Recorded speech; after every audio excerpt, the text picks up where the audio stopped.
반갑습니다. 사김의교회 청소년부 친구들, 오늘 11월 25일 토요일 목사님과 함께 말씀 묵상하는 시간 갖도록 하겠습니다.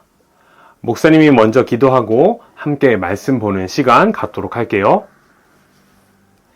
하나님, 추운 날씨 가운데 우리를 지키시고 보호해 주셔서 감사합니다.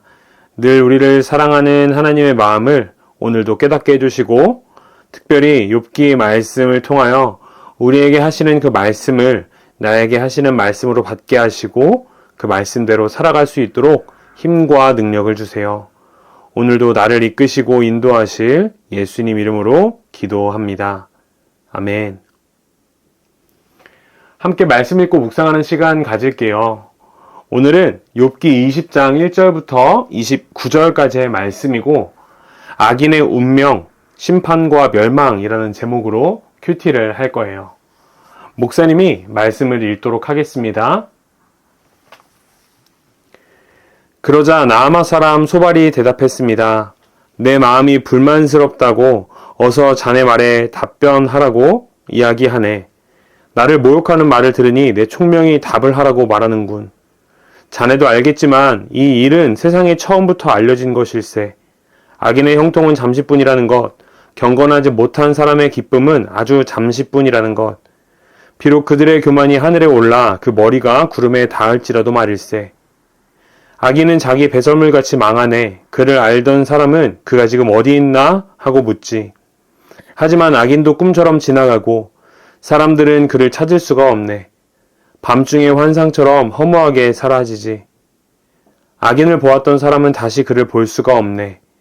그 악인이 있던 처소도 그 악인을 다시 알지 못하지.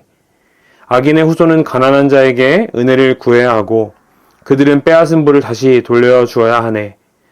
악인이 한때 젊었을지라도 결국 먼지 구덩이에 누워야 한다네.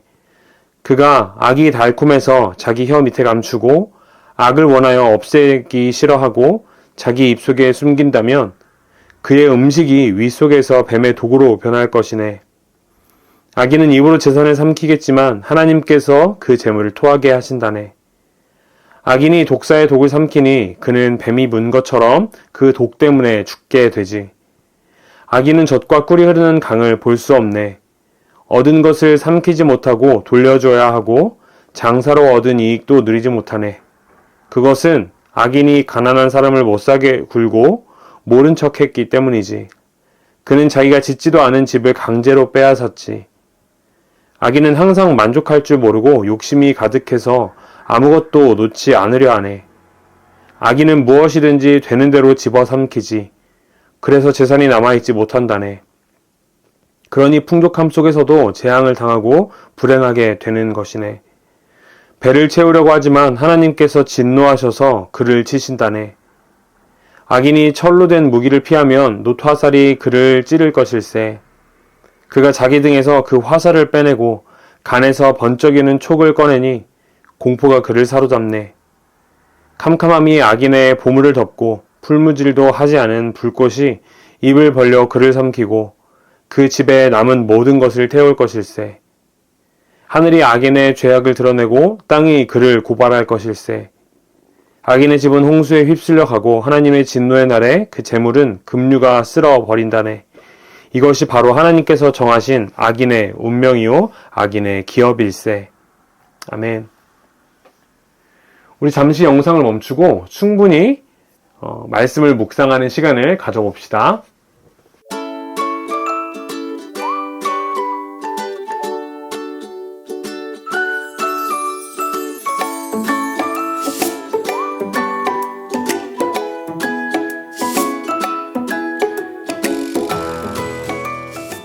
우리가 며칠 전 살펴보았던 빌닷의 대답도 그렇고 오늘 본문인 소발의 대답도 그렇고 공통적으로 발견할 수 있는 것이 있습니다. 바로 자기의 생각을 위해 하나님을 굉장히 무섭고 두려운 분으로 만든다는 사실이에요. 둘 다 하나님에 대해서 이야기할 때 공의의 하나님을 강조해서 이야기합니다.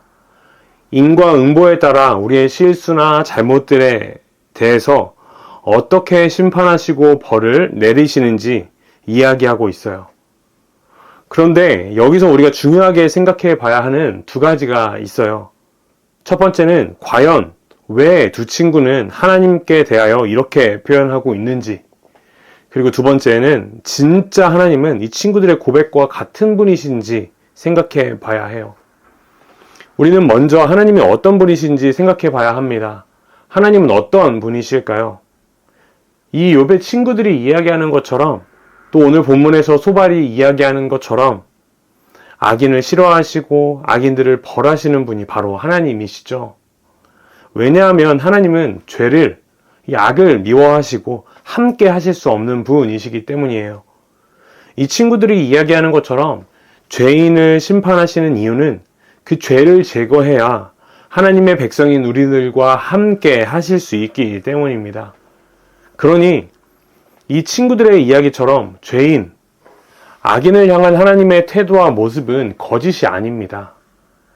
하지만 한 가지 더 생각해 봐야 하는데, 이 욥의 친구들이 왜 이런 말씀을 했을까요? 오늘 본문 말씀 2절을 보면 욥의 친구 소발이 이렇게 이야기합니다. 내 마음이 불만스럽다고 어서 자네에게 답변하라고 이야기하네 라며 앞으로 이어질 말이 욥에 대한 불만임을 보여줍니다. 다른 친구인 빌닷도 마찬가지로 욥이 보였던 태도에 대해서 불만을 보여요. 자기 생각이 옳다고 여기는 사람들에게 이 욥이 동의하고 인정한 것이 아니라 반발했기 때문이에요. 이 욥의 친구들이 보였던 반응은 자기 말에 반발한 욥에게 자기가 아는 하나님을 인용하여 저주를 퍼붓는 것이었어요. 그래서 공의의 하나님을 사용해서 욥을 저주했던 것이죠. 사랑하는 사김의 교회 청소년부 친구들, 하지만 우리가 반드시 기억해야 하는 것이 있습니다. 하나님은 이렇게 악인을, 죄인을 심판하시기만 하는 분이 아니라 하나님의 사랑으로 그들을 용서하시고 회복시키시는 분이라는 사실입니다.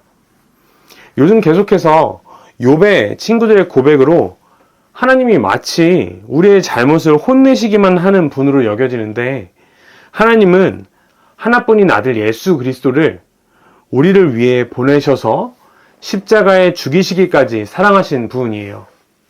과연 우리는 하나님을 이 소발이 욥을 향해 했던 이야기처럼 악과 죄에 대해서 심판만 하시는 분으로 생각하고 있나요?